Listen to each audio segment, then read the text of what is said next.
Sa mundo ng mga unggoy, ang pagiging ulila ay isang malaking disbentaha o yun ang akala natin. Pero sa totoong buhay, sila ang madalas na mas mabilis matuto. Yan ang orphan advantage. Ang mga batang unggoy na may magulang ay madalas na socially dependent. Lahat ng pagkain, proteksyon, at diskarte tinuturo o ibinibigay ng nanay. Pero ang mga ulilang unggoy, wala silang choice kundi mag-observe sa buong troop.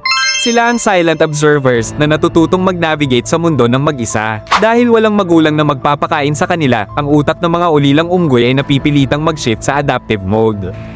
Mas mabilis silang nakakahanap ng pagkain, mas magaling silang umiwas sa predator, at mas mabilis nilang nakukuha ang social hierarchy ng tropa dahil kailangan nilang makisama sa iba para mabuhay.